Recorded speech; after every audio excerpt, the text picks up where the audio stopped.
Salut tout le monde, j'espère que vous allez bien. Aujourd'hui, je vais styliser cette perruque que j'ai réalisée il y a quelques mois. Donc, si vous voulez regarder la perruque, c'est juste en haut dans le lien information. Et voici dans quel état se trouve la perruque. Je la lisse avec mon steam pot, c'est pour ça qu'elle est toujours aussi fluide. Mais aujourd'hui, je vais vous montrer un autre fer à boucler, c'est celui-ci. Il est de circonférence 25, donc il va me permettre d'avoir des grosses boucles anglaises.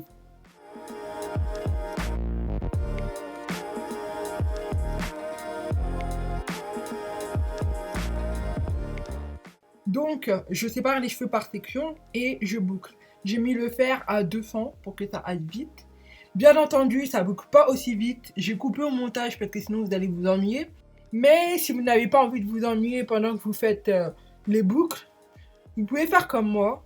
En ce moment-là, je suis en train de lire un livre, donc c'est Adoras. C'est clair que c'est pas pratique de lire un livre quand on est en train de boucler les cheveux, mais il suffit de mettre la télécommande entre les deux pages. Donc Adoras, ce que je lis en ce moment, ce sont des histoires d'amour éditées en Côte d'Ivoire. Ils sont génialissimes, j'adore, j'aime trop. Voilà quoi, j'aime trop.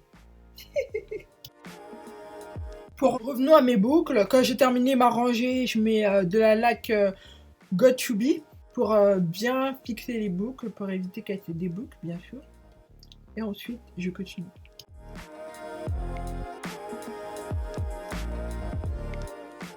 J'ai fait une deuxième rangée et cette fois-ci, j'ai mis des pinces. Donc, je vous recommande vraiment d'utiliser ce type de pince pour maintenir les boucles serrées. Comme ça, elles sont mieux définies quand vous lâchez les pinces. Alors que juste en dessous, j'ai pas mis les pinces et du coup, elles se détendent en fait.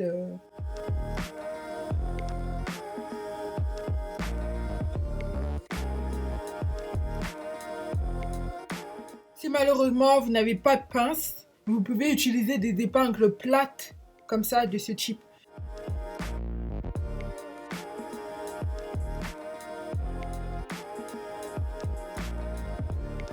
Comme toujours, je mets le spray Got To Be pour maintenir mes boucles. Si vous avez la laque, ça peut faire l'affaire. C'est la même chose pour moi. J'ai terminé. Vous voyez la différence entre les boucles en bas et celles d'en haut. Celles d'en bas, elles sont vraiment très détendues et je n'ai pas repassé dessus. Et celles d'en haut, elles restent serrées. Mais quand je vais détacher, elles seront bien ondulées. Elles seront vraiment bien ondulées. Là, vous voyez, là, les boucles, elles sont mieux définies aussi parce qu'elles sont plus longues, mais elles sont mieux définies par rapport à celles qui sont en bas. Je sais pas si vous arrivez à voir. Voilà. Et moi, j'aime beaucoup le rendu, en fait. J'ai posé la perruque avec des épingles, comme d'habitude. Et là, je suis en train de démêler les boucles pour que ça donne du volume au niveau du bas de ma tête.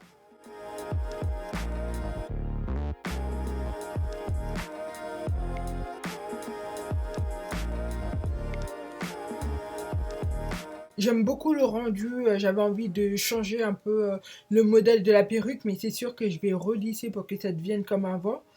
Et sinon, là, franchement, j'aime beaucoup le résultat. Et dites-moi ce que vous en pensez en commentaire.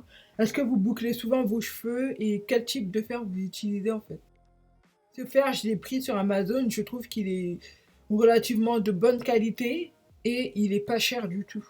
Enfin, il m'a pas coûté très cher. De toute façon, je vais vous mettre le lien dans la barre de description, donc n'hésitez pas à aller checker.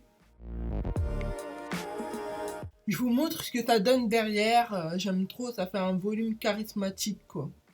J'aime beaucoup, c'est trop joli. Et avec cette coupe que je porte en vêtements, si ça peut vous donner des idées, donc c'est la chemise en jean, la classique de chez Levi's, et une jupe crayon en daim de chez Miss Gadi. Donc pour la jupe, je vais vous mettre le haul que j'ai fait, comme ça vous aurez une vue d'ensemble. Si vous avez apprécié la vidéo, vous pouvez mettre un pouce positif, ça fait plaisir. Si vous n'êtes pas abonné à ma chaîne, ben abonnez-vous, comme ça vous allez être au courant à chaque fois que je publie une vidéo. En tout cas, je vous remercie d'avoir regardé jusqu'ici et je vous fais plein de bisous. Bye.